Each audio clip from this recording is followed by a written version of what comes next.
नमस्कार. महाटेट परीक्षेच्या तयारीमध्ये पर्यावरण अभ्यास हा खूप महत्त्वाचा विषय आहे आणि त्यातही उत्क्रांती हा असा एक टॉपिक आहे जो अनेकांना थोडा अवघड वाटतो. पण काळजी करू नका, आज आपण हाच विषय एकदम सोप्या आणि इंटरेस्टिंग पद्धतीने समजून घेणार आहोत. चला तर मग सुरू करूया. नमस्कार मंडळी, मराठी वर्ग या आपल्या चॅनलवर सर्व भावी शिक्षकांचं खूप खूप स्वागत आहे. चला एकत्र मिळून तुमची परीक्षेची तयारी आणखी सोपी करूया. तर आजच्या या सेशनमध्ये आपण काय काय बघणार आहोत? सगळ्यात आधी आपण उत्क्रांती म्हणजे नेमकं काय हे समजून घेऊ. मग सजीवांचं वर्गीकरण कसं केलं जातं ते पाहू. त्यानंतर पृष्ठवंशीय प्राण्यांच्या जगात एक फेरफटका मारू. मग डार्विनचा विख्यात सिद्धांत समजून घेऊ आणि सगळ्यात शेवटी परीक्षेसाठी महत्त्वाच्या प्रश्नांचा सराव करू. म्हणजे अगदी परफेक्ट तयारी. चला तर मग सुरुवात करूया आपल्या पहिल्या भागापासून, उत्क्रांतीची ओळख. हा खरं तर कधीही न थांबणाऱ्या बदलाचा एक प्रवास आहे. तर उत्क्रांती म्हणजे काय? एकदम सोप्या शब्दांत सांगायचं झालं तर हा सतत आणि संथ वेगाने होणारा बदल आहे. म्हणजे बघा, हे काही एका रात्रीत घडत नाही. जसं एक छोटंसं बी हळूहळू वाढून मोठं झाड बनतं, तसंच सजीवांमध्ये लाखो वर्षांपासून अगदी हळूहळू बदल होत आले आहेत. ह्याचं सगळ्यात जबरदस्त उदाहरण म्हणजे डायनासॉर. एकेकाळी पृथ्वीवर त्यांचं राज्य होतं, पण जेव्हा पर्यावरणात मोठे बदल झाले तेव्हा हे अवाढ्य प्राणी त्या बदलांशी जुळवून घेऊ शकले नाहीत.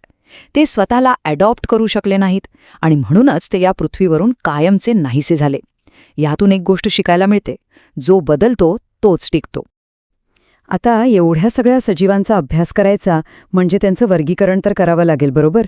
तर शास्त्रज्ञांनी याची सुरुवात एका खूप सोप्या पण महत्त्वाच्या गोष्टीवरून केली. पाठीचा कणा आहे की नाही.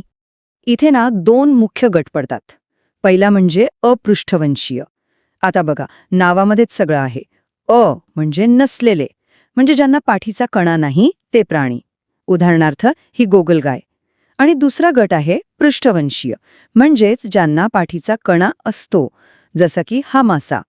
हा कणा त्यांच्या शरीराला एक प्रकारचा आधार देतो. चला आता आपण ह्या पाठीचा कणा असलेल्या म्हणजेच पृष्ठवंशीय प्राण्यांच्या जगात थोडं खोलवर जाऊया. त्यांचा पाण्यापासून जमिनीपर्यंतचा हा प्रवास कसा झाला ते पाहणं खूपच रंजक आहे. या प्रवासाची सुरुवात झाली पाण्यातून. पहिले पृष्ठवंशीय प्राणी होते जलचर. नावावरूनच कळतंय की ते आपलं पूर्ण आयुष्य पाण्यातच घालवतात. मासे हे याचं उत्तम उदाहरण आहे. ते श्वास घेण्यासाठी कल्ल्यांचा वापर करतात. यानंतर आली उत्क्रांतीची पुढची स्टेप, उभयचर प्राणी. उभय म्हणजे दोन्ही. हे प्राणी पाणी आणि जमीन या दोन्ही ठिकाणी आरामात राहू शकतात. बेडूक आठवला ना? हे प्राणी म्हणजे जलचर आणि भूचर यांच्यातला एक महत्त्वाचा दुवा आहेत. उभयचरांनंतर आले ते प्राणी जे पूर्णपणे जमिनीवर राहण्यासाठी तयार झाले. सरपटणारे प्राणी. हे आपल्या पोटाचा वापर करून सरपटतात. साप, पाल, मगर, कासव ही सगळी याच गटातील उदाहरणं आहेत. आणि आता आपण आलो आहोत सगळ्यात विकसित गटाकडे, सस्तन प्राणी. यांची मुख्य ओळख म्हणजे हे थेट पिल्लांना जन्म देतात आणि आई आपल्या पिल्लांना दूध पाजून वाढवते. पण थांबा, इथे एक ट्विस्ट आहे. बदकचोचा किंवा प्लॅटिपस नावाचा एक प्राणी आहे जो सस्तन असूनही चक्क अंडी घालतो. चला आता तुमच्यासाठी एक छोटासा प्रश्न. आपण पाहिलं की प्लॅटिपस सस्तन असूनही अंडी घालतो, पण तुम्हाला माहिती आहे का त्याच्यासारखाच अंडी घालणारा आणखी एक सस्तन प्राणी आहे? कोण आहे तो? जरा डोकं चालवा आणि तुमचं उत्तर खाली कमेंट बॉक्समध्ये नक्की लिहा. बघूया कोणाकोणाला उत्तर माहीत आहे. पुढे जाण्याआधी एक महत्त्वाची सूचना. तुमच्या सगळ्यांच्या अभ्यासासाठी आम्ही ह्या टॉपिकच्या डिटेल नोट्स PDF स्वरूपात आणि सरावासाठी एक खास क्विज तयार केली आहे. दोन्हीच्या लिंक्स तुम्हाला खाली डिस्क्रिप्शन बॉक्समध्ये मिळतील. याचा फायदा नक्की घ्या. आणि हो, हा तर EVS मधला फक्त एक टॉपिक झाला. संपूर्ण अभ्यासक्रमाच्या तयारीसाठी आम्ही एक स्पेशल प्लेलिस्ट बनवली आहे. महाटेट पेपर 1च्या तयारीसाठी आमच्या चॅनलवरची EVS प्लेलिस्ट नक्की बघा.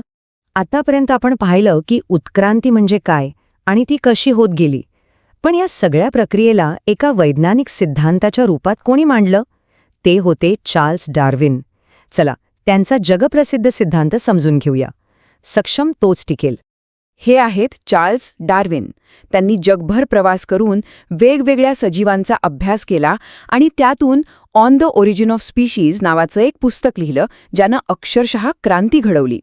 याच पुस्तकात त्यांनी उत्क्रांतीचा सिद्धांत मांडला, ज्याने जीवशास्त्राकडे बघण्याचा संपूर्ण दृष्टिकोनच बदलून टाकला. मग डार्विनच्या सिद्धांताचा सोपा अर्थ काय? तर तो या वाक्यात आहे: ज्या प्रजाती पर्यावरणातील बदलांशी जुळवून घेतात त्या टिकतात आणि ज्यांना हे जमत नाही त्या नाहीशा होतात. आठवतंय डायनासॉरचं उदाहरण? तेच. ते बदलत्या परिस्थितीशी जुळवून घेऊ शकले नाहीत आणि नामशेष झाले.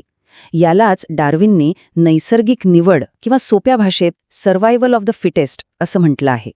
चला, थिअरी तर मस्त समजली. आता खरी मजा आहे ती म्हणजे परीक्षेमध्ये यावर कसे प्रश्न विचारले जातात हे पाहण्यात. तर आता वेळ झाली आहे महाटेट सराव प्रश्नांची. करूया परीक्षेची पक्की तयारी? हा प्रश्न मागच्या वर्षीच्या पेपरमधला आहे. प्रश्न आहे, जमीन आणि पाणी या दोन्ही ठिकाणी वावरणाऱ्या प्राण्यांना काय म्हणतात? पर्याय आहेत: ए. सरपटणारे प्राणी, बी. उभयचर, सी. सस्तन प्राणी आणि डी. जलचर. विचार करा, काय असेल उत्तर? आणि ह्याचं अगदी बरोबर उत्तर आहे पर्याय बी, उभयचर. आपण पाहिलं होतं, उभय म्हणजे दोन्ही. त्यामुळे जे पाणी आणि जमीन दोन्हीकडे राहू शकतात ते उभयचर. उदाहरणार्थ बेडूक. मला खात्री आहे तुमचं उत्तर बरोबर आलं असेल. चला, पुढचा प्रश्न बघूया. खालीलपैकी कोणता प्राणी अपृष्ठवंशीय आहे? आणि पर्याय आहेत: ए. मासा, बी. साप, सी. गोगलगाय आणि डी. गाय. आठवा, आपण सुरुवातीलाच याबद्दल बोललो होतो. आणि याचं बरोबर उत्तर आहे सी. गोगलगाय. पुन्हा एकदा लक्षात घ्या, अपृष्ठवंशीय म्हणजे ज्यांना पाठीचा कणा नसतो. मासा, साप आणि गाय या तिघांनाही पाठीचा कणा असतो, म्हणून ते पृष्ठवंशीय गटात येतात. तर मित्रांनो, उत्क्रांतीवरील आपलं हे स्पष्टीकरण इथेच संपत आहे.